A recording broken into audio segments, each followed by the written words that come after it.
We are discussing mean value theorems as a part of applications of derivatives, and specifically in mean value theorems we learnt Rolle's theorem and its application related to polynomials, Lagrange's mean value theorem, and now we are discussing intermediate mean value theorem. Okay, and after this intermediate mean value theorem I will discuss some problems related to Rolle's theorem, Lagrange's theorem, intermediate theorem, and then I will mention Cauchy's mean value theorem also. Just look at this statement of intermediate mean value theorem. See, intermediate in the sense in between. The word intermediate is in between, and we are discussing intermediate mean value theorem. That means this theorem helps us to identify one particular value in between two given values. Okay, first of all, you just look here for the statement. I have a function f of x and which is continuous on the interval ab. F of x is continuous and f of x takes every value between f of a and f of b. That's the statement. What it means? See, we are discussing these mean value theorems only for continuous functions, and here again I have a continuous function. Since it is continuous on the interval ab, I am trying to sketch the graph. Just look here, if this is x-axis, somewhere I have a and somewhere I have b. Okay, right. I am going to sketch its graph. See, treat this horizontal line as x-axis and you just treat this vertical line as some y-axis. At point A, for the function, its functional value is f of a. So somewhere you need to locate f of a. And at point B, corresponding functional value is f of b. So somewhere on y-axis you need to locate what? F of b. Right. So f of x is the function at number a. The point on the graph of the function is a comma f of a. Right. You all familiar with that. A comma f of a is this point, right? And now at point B, the functional value is f of b, and the point at the point corresponding to number b is b comma f of b. Now the graph is continuous. The graph is passing through these 2 points and it is continuous. We don't know the shape or sketch of the graph. We have only one thing, that is graph is passing through these 2 points. Passing through these 2 points, we may sketch it in many ways. Maybe the one possibility is like this. Okay, is it right? This is one of the possibility. Okay, so if this is the graph, if you have graph like this, then the statement of this intermediate mean value theorem says f of x, that means the graph takes every value between f of a and f of b. Every value between f of a and f of b means, now you just take any number between f of a and f of b on this y-axis. You just take any number between this f of a and f of b. So you just observe these 2 lines. You just take a number lambda which is in between f of a and f of b. For suppose if you take here lambda, any number in between this, for sure corresponding to that lambda, we will get a number on x-axis which is in between a and b. That's mean value theorem. See, that means takes every value between f of a and f of b means for every value between f of a and f of b, there exists one x in between a and b.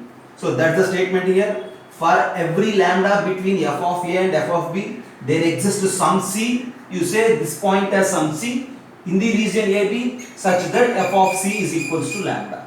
Okay, so if you take lambda is this, its corresponding x value is c. If you take lambda some other way, some other position, if this is your lambda or you may say alpha, then corresponding to this alpha also you have 1c. Not only 1, sometimes you may get 2 also, because corresponding to this alpha you will get one x value here, and if you extend this you will get another x value here. That means for every value between this f of a and f of b, for sure you will get at least one value in between a and b. Sometimes you may get more than one also. That's basically the statement of mean value theorem. Okay, so every value between f of a and f of b will give us one value between a and b. That's the statement of intermediate mean value theorem. And as an extension of this, we have this particular statement. Just to observe this. if f of x is continuous on AB, then there exists C belongs to AB such that f of C is equals to f of A plus f of B by 2. F of A plus f of B by 2 is a number exactly in between this f of A and f of B, right? This is f of A, this is f of B. F of A plus f of B by 2 is a number which is exactly in between these two. Then corresponding to this particular point also, we will get one value on x-axis which is located in between AB, and this particular is an extension of intermediate mean value theorem which helps to solve the problems. Okay, that's the statement. You just have a look, and for proof this graphical and geometrical analysis is enough, and I will give you one or two problems now, and then I will go for the Cauchy's mean value theorem. Have a look, go for a screenshot, and if you have any doubts just raise your hands. Okay, just have a look.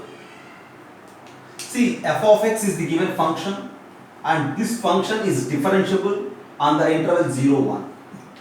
Then on this interval, if you have alpha, beta in between 0 and 1, we need to prove this particular statement. F of 1 square minus f of 0 square is equals to 2f of alpha into f dash of beta. If it is objective, you will get 4 options like this, and you need to choose the correct one. Okay. See, the function f of x is given as differentiable. As I said in previous class, if a function is differentiable, that in turn represents that the function is also continuous. That means, as per this problem, given function f of x is not only differentiable, that also represents the continuity of the function in the interval 0, 1. Our target is to prove this statement. So to prove this statement, I need to use not only intermediate value theorem, I have to use Lagrange's theorem also. That means this problem needs knowledge related to the intermediate mean value theorem and Lagrange's mean value theorem. Okay, very simple. First of all, you just apply this intermediate value theorem for some alpha. Apply this intermediate mean value theorem for alpha belongs to 0, 1. Okay, as I said, as a second statement of this intermediate mean value theorem in 10a, if you have a number C in between AB,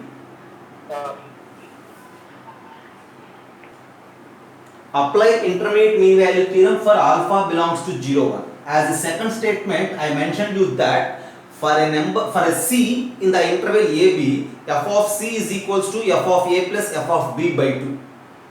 By intermediate mean value theorem, f of A plus f of B by 2 is f of C for C belongs to AB. With that idea, if you apply this intermediate mean value theorem for this alpha, from there we will get that f of alpha is equals to f of 0 plus f of 1 divided by 2. That's it.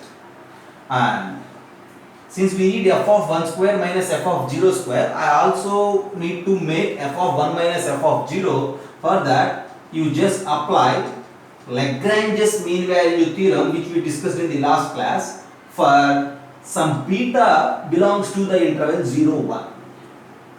Right? If you apply Lagrange's mean value theorem for beta, as we discussed in the last class, f dash of beta is simply nothing but f of b minus f of a. That means f of 1 minus f of 0 by 1 minus 0. And here the denominator is simply 1, right? Okay. We have f of 1 minus f of 0 here, and f of 1 plus f of 0 here. If you multiply these two, we will get the required statement.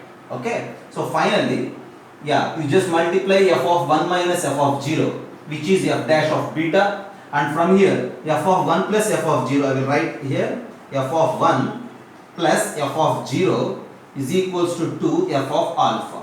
If you multiply these two, there ends the proof of this particular problem. Okay, right, have a look.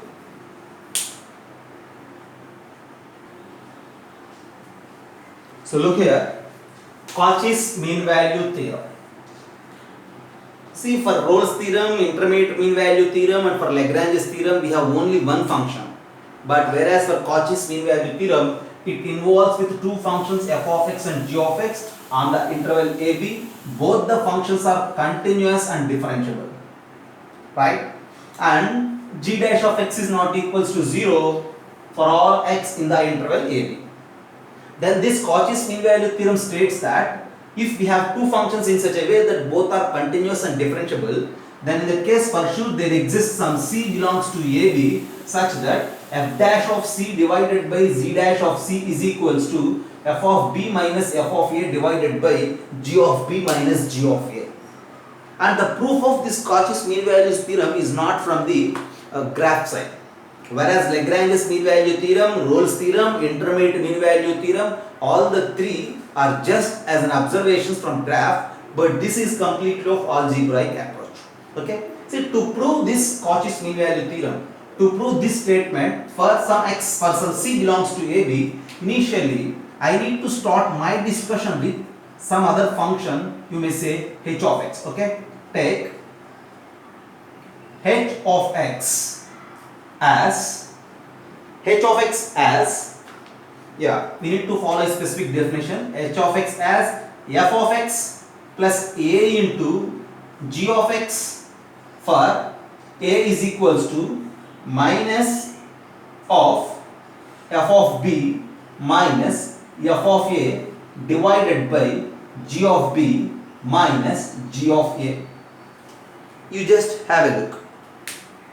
Here we have a specific, we are going to prove this by taking a special function like this. What is that special function? H is equals to f plus a into g. Here this a is a constant and that constant is considered like this. Okay. See, f is given continuous, g is given as continuous, and both are differentiable. Since this is a linear combination of continuous and differentiable function, from there it is very clear that, so this implies h is also continuous and differentiable in the interval AB. Okay, this particular function h is both continuous and differentiable.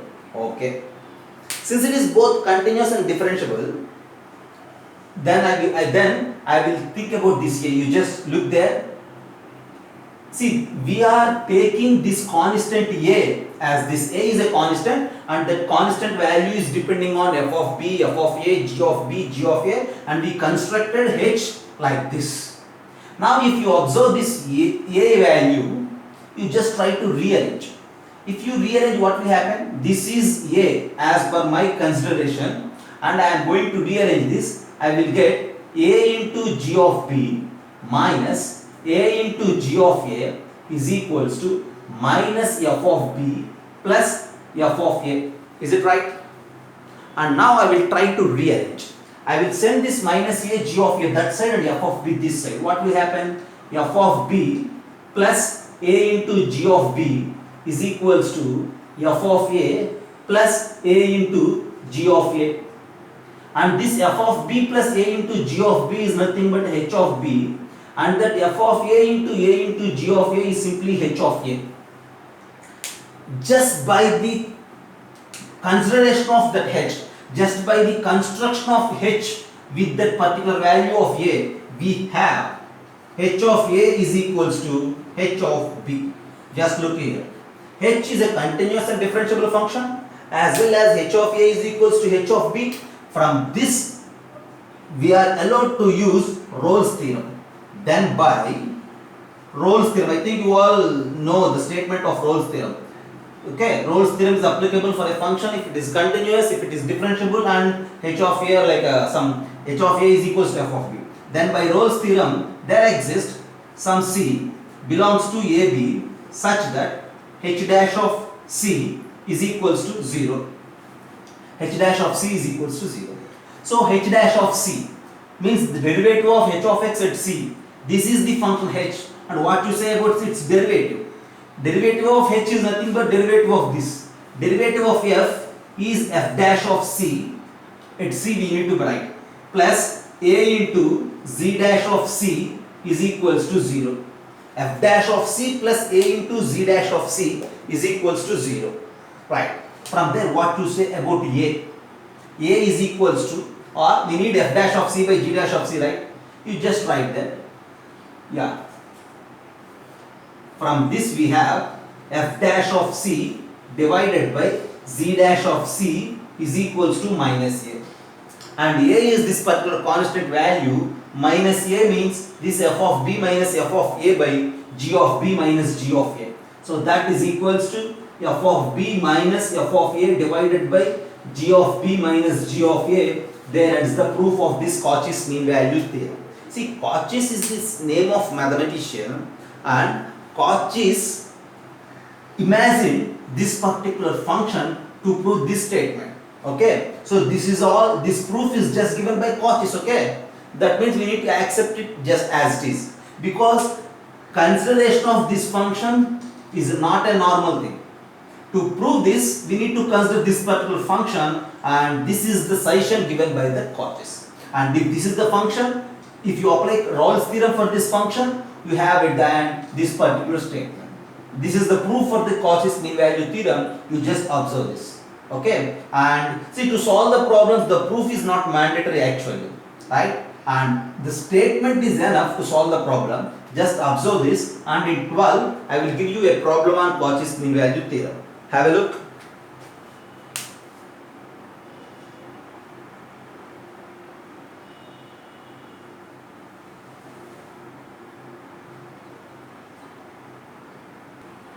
See, a simple application of Cauchy's mean value theorem. I mentioned you just as an example.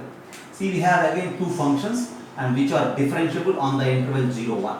See, differentiability also gives mentions continuity. Okay, here the values are given like f of 0 is equals to 2, g of 0 is equals to 0, f of 1 is equals to 6, g of 1 is equals to 2. All the four values are mentioned. And they mention, see, there exists some c belongs to 0, 1, as this f dash of c is equals to lambda g dash of c. We need to find out the value of lambda, right? See, since f dash of c is equals to lambda into g dash of c, okay, for some c belongs to 0, 1, as they given f dash of lambda is equals to, as they given lambda is equals to f dash of c divided by z dash of c. And by the application of this Cauchy's mean value theorem, this f dash of c by g dash of c is simply nothing but f of b minus f of a divided by g of b minus g of a. And what are this ab? This ab is the interval given in the problem. Here the interval given in the problem is this 0, 1. So this is equals to f of 1 minus f of 0 divided by z of 1 minus g of 0. You just observe carefully. And f of 1 value is given as 6, f of 0 is 2. Whereas g of 1 is given as 2, g of 0 is 0. You just replace those values. So this is equals to f of 1 I have 6 minus f of 0 2 divided by g of 1 is 2 and g of 0 is 0. And if you simplify, 4 minus 2 is 2. At the end, this lambda value is 2. Just by the application of Cauchy's mean value theorem. There is the problem. You just have a look. Okay. If you have any problem like this to find lambda, we need to think about Cauchy's mean value theorem, apply it directly, at the end your answer is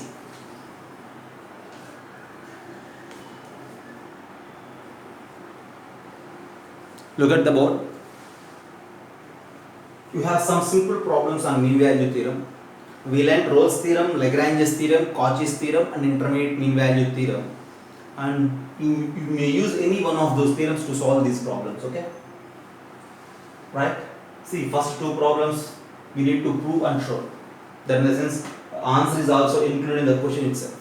Whereas for the third problem, we need to find out the value of lambda. You just have a look. 2a plus 3b plus 6c is equals to 0. Then we need to prove that the function f of x is equals to ax square plus bx plus c has at least one root in the interval 0, 1. Whereas 13, let p of x be a polynomial with real coefficients. A comma b be two consecutive real roots of p of x. Then there exists c in between 0, b such that this particular statement I think we need to prove. What it is? P dash of c plus 10 into p of c is equals to 0. Whereas 14th problem, f be a continuous function as well differentiable function in the interval ab such that k into lambda into f of b minus f of a is equals to f dash of k into b square minus a square. Our target is to find the value of lambda. You just try to solve these three problems, and I will discuss its solutions and some more problems on mean value theorems in the next class. Okay, that's for today.